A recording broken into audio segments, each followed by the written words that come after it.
또 봉쇄령을 거둔 프랑스에선 저학년부터 순차적으로 학교에 가고 있습니다.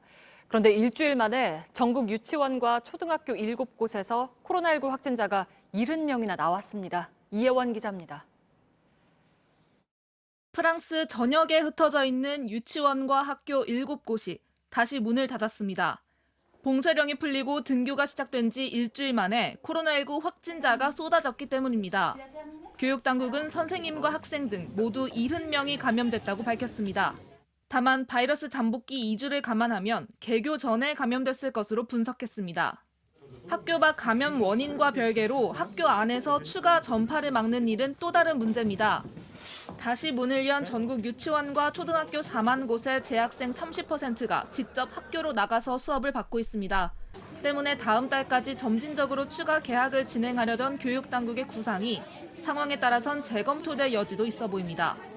앞서 교육당국은 바이러스 감염 문제 이상으로 학생들이 교육받지 못하는 상황이 더 심각하다고 봤습니다. Le plus important, c'est que les enfants commencent à retrouver l'école, bien garder le lien grâce à l'enseignement à distance, mais l'enseignement à distance ne peut pas tout. Et donc là, il y a cette espèce de bonheur de retrouver l'école. 유럽에선 프랑스뿐 아니라 독일과 벨기에, 스웨덴 등 22개국이 이미 개학 조치를 내렸습니다. 한 교실 학생 수를 15명 규모로 운영하고 보건당국의 안전 조치 등을 따른다는 전제가 달렸습니다. 개학 후에도 아직까진 추가 감염자 수가 크게 늘고 있지 않다고 판단하고 있습니다.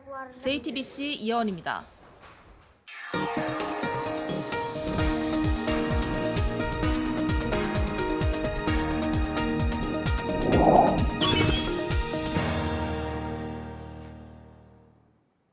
새로보다 시간입니다. 중국의 한 초등학교의 모습입니다. 1m 거리 두기를 강조하려고 학생들에게 날개까지 달아줬습니다. 감염을 막기 위해 안간힘을 쓰는 겁니다. 프랑스에선 등교를 일부 시작한 지 일주일 만에 학생들이 무더기로 확진된 사례가 나와서 비상이 걸렸습니다. 이제 우리도 내일 고등학교 3학년을 시작으로 등교 수업에 들어갑니다. 짝꿍 없는 한 줄 책상, 가림막을 설치한 급식실, 바닥엔 거리두기 안내까지. 학생들을 나누려고 컨테이너 교실을 준비하는 학교도 있습니다. 일상으로 복귀하는 사실상 마지막 관문인 등교 수업. 이제 우리의 방역 능력은 최종 시험대에 올랐습니다.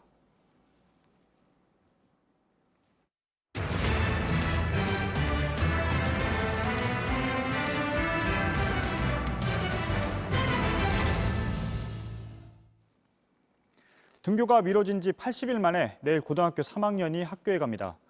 학교가 안전할지 우려가 여전하지만 교육부는 의심 증상이 있으면 즉각 대응하겠다고 했습니다.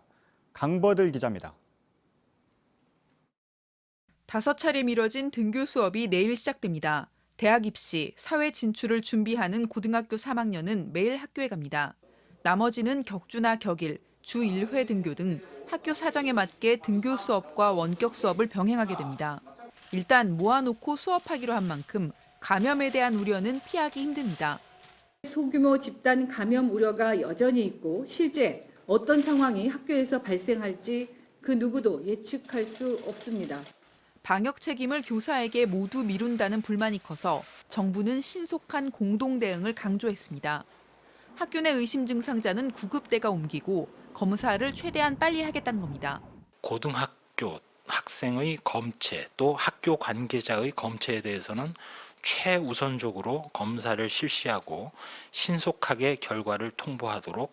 학생들에게도 매일 자가진단, 아프면 등교 중지, 책상 닦기와 마스크 착용 등 7가지 수칙을 꼭 지켜달라고 당부했습니다. JTBC 강버들입니다. 학교는 열화상 카메라와 급식실 칸막이를 설치했습니다. 그러면서도 이름이 낯선 미러링 수업은 어떻게 해야 할지 여전히 고민입니다. 준비에 분주한 학교에 이자연 기자가 다녀왔습니다. 책상들이 앞뒤로 1m 간격을 두고 놓였습니다. 자리에 앉으면 손을 뻗어도 옆 친구에게 닿지 않을 정도의 거리를 확보했습니다. 교사가 마스크를 쓰고 수업하면 소리가 잘 안 들릴까 마이크까지 마련했습니다. 급식실 앞에서는 다시 한번 열화상 카메라로 체온을 잽니다. 배식을 받으면 이렇게 한 자리를 띄우고 자리에 앉습니다. 투명한 칸막이로 옆과 앞이 막혀 있어서 마스크를 내리고 밥을 먹어도 침이 튀지 않습니다. 곳곳에 설치된 기기에 체온이 37.5도 넘는 학생이 포착되면 경보음이 울립니다. 의심 증상이 나타난 학생은 이렇게 일시적 관찰실로 이동합니다. 관찰실은 다른 수업 교실과는 떨어진 층에 마련했습니다. 보건실이 가까이 있어 응급 상황이 생기면 바로 대처할 수 있습니다. 이렇게 준비를 해도 방역 구멍이 생길까 조마조마합니다. 밀집도를 낮춰야 하는데 교육부가 학생들을 떨어뜨리는 사례로 든 미러링 수업은 현실적인 제약이 많습니다.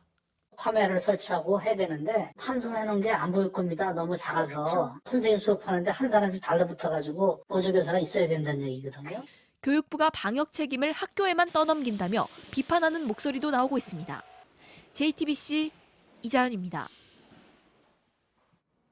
내일부터 시작되는 등교 수업 그리고 삼성 서울병원에서 나온 의료진 감염까지 전문가와 짚어보겠습니다. 한국의학연구소 신상엽 감염내과 전문의가 나와 있습니다. 예, 어서 오세요. 네, 안녕하세요. 네, 내일부터 등교 수업이 시작됩니다.